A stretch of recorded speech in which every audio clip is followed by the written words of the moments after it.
फाल्गुनी जो पूर्णिमा है वो दिनांक 13 तारीख में जी प्रातः 10:30 बजे प्रारंभ हो रही है। ठीक है। और जो कि अगले दिन 14 तारीख को लगभग 12:30 बजे तक रहेगी। में प्रदोष व्यापनी होने के कारण 13 तारीख में ही होली का पर्व ठीक रहेगा और जो फाग रहेगा वो दिनांक 14 मार्च में मनाना श्रेष्ठ है। भगवान की भक्ति भी, नाम जप संकीर्तन भी जरूर करना चाहिए। आत्म कल्याण का अवश्य सोचना चाहिए और बुराई करने से पहले 100 बार हम जरूर सोचें कि हम क्या कृत्य कर रहे हैं, इसका क्या प्रतिफल हमें मिलेगा। इसलिए बुराई से हट करके अच्छाई को चलें।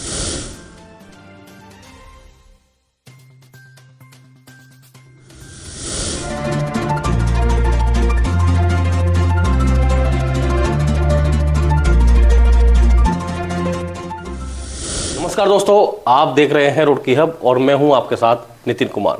दोस्तों, होली का त्यौहार आने वाला है, लेकिन भाई होली का त्यौहार कब है, किस तिथि को है, किस दिन है, कब से होली का जो पूजन होगा वो कब होगा, ये बहुत सारी चीज़ें हैं, इनमें भ्रांतियां हैं। हमारे साथ धर्मगुरु आचार्य रजनीश शास्त्री जी मौजूद हैं। समय समय पर आपको बताते रहते हैं, ज्ञान देते रहते हैं भाई कि ये पूजा इस तरह होनी है, इस तरह होनी है। तो आपका स्वागत है गुरु जी। क्या कुछ कहना चाहेंगे? होली का त्यौहार आने वाला है, कब है होली? एक पिक्चर का डायलॉग भी है तो, लेकिन आज आप बताएंगे कि होली कब है। जी धन्यवाद नितिन जी, और रुड़की आपके सभी दर्शकों का बहुत बहुत अभिनंदन। जय सीताराम। सर्वे भवन्तु सुखिनः, सर्वे सन्तु निरामया, सर्वे भद्राणि पश्यन्तु, माँ कश्चित् दुःख भाग्य भवेत्। जी होली का जो पर्व है हिंदू वैदिक सनातन परंपरा में इसका बड़ा ही महत्व है। और जितने भी पर्व हैं, त्यौहार हैं, वो हमें भगवान की ओर ले जाते हैं, जोड़ते हैं, समाज में एक सौहार्द का, प्रेम का, व्यवहार का कार्य करते हैं। जी।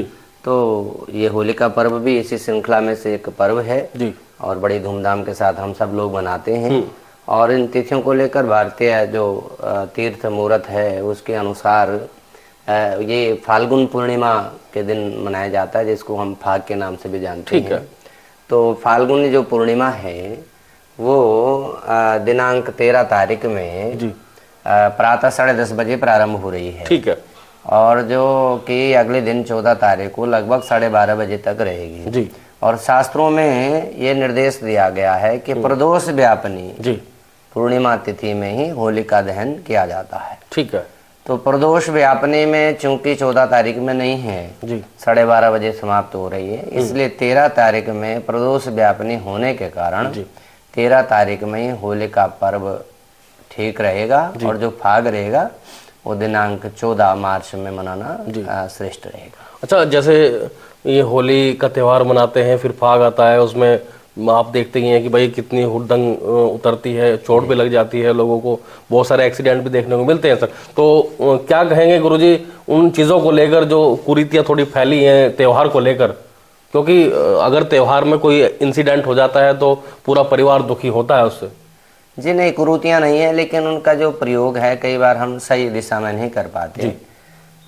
ये अब 7 तारीख से होलाष्टक लगेंगे, जिसमें भक्त प्रहलाद को नाना प्रकार के कष्ट दिए गए थे 7 दिनों में जी। वो लगभग 14 तारीख तक होता है। तो होलिका जो थी वो हिरण्यकश्यपु की बहन थी जी। और उसको ये वरदान था कि आप आग में नहीं जलेंगे, लेकिन भगवान के भक्त को परेशान किया, इसलिए उसमें जली। तो जब होलिका जल गई तो जो भगवान के भक्त थे वो भगवान का हरि कीर्तन करने लगे और एक दूसरे पे रंग गुलाल उड़ाने लगे। लेकिन जो हिरण्यकश्यपु के समर्थक थे उन्होंने हुड़दंग मचाना प्रारंभ कर दिया। किसी ने एक दूसरे पे पत्थर फेंके, किसी ने कुछ किया, किसी ने गंदा पानी फेंका और हुड़दंग करने लगे। तो आज भी भगवान के भक्त भी हैं और हिरण्यकश्यपु के समर्थक भी हैं। तो हिरण्यकश्यपु के जो समर्थक हैं वो हमारे जो भक्त लोग हैं उनको भी बदनाम करने का कार्य करते हैं। इसलिए जो भगवान के भक्त हैं वो अपना स्वाभाविक कर्म करते हैं। होलिका में कोई लोग ऐसा नहीं है कि हुड़दंग करते हैं, जो लोग भारतीय सभ्यता को मानने वाले लोग हैं ये कुछ ऐसे असामाजिक तत्व इसका प्रचार प्रसार इस प्रकार से करते हैं ताकि हमारे पर्वों को खराब किया जा सके। अच्छा, शहर वासियों को, प्रदेश वासियों को होली पर क्या कहना चाहते हैं अपने वाणी से कि भाई कि होली पे जो बधाई संदेश होता है, तो आचार्य रजनीश शास्त्री जी क्या कहेंगे?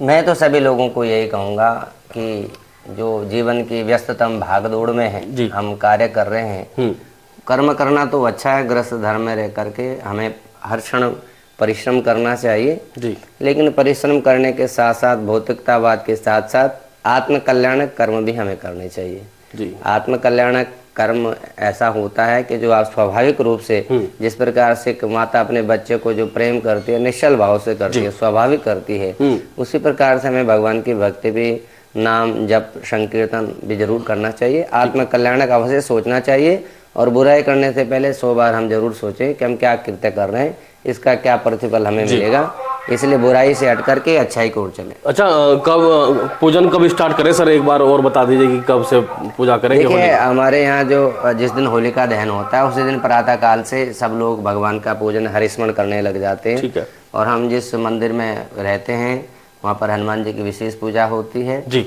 लोग अपना पूरी आदि हलवा आदि बना करके लाते हैं, भगवान को भोग लगाते हैं। होलिका का पूजन प्रातः काल से प्रारंभ हो जाता।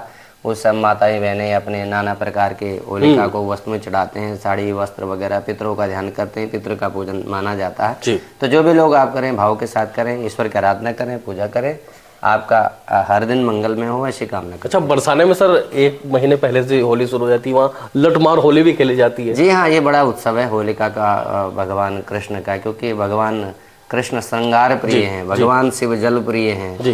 भगवान सूर्य नमस्कार प्रिय हैं जी। और ब्राह्मण जो होता है वो मधुर प्रिय होता है, जब व्यवहार कुशल व्यक्ति उसे अच्छे लगते हैं जी। और भगवान जो है श्रृंगार प्रिय है कृष्ण भगवान, तो उनका भांति भली भांति से श्रृंगार किया जाता है और इस उत्सव को बड़ा रंगोत्सव मनाया जाता है। वृंदावन में बरसाना में बड़ा रंगोत्सव मनता है, तो हम सब लोग भी प्रफुल्लित हों, ये इतना बड़ा पर्व आ रहा है, आप सब लोगों को बहुत बहुत शुभकामनाएं।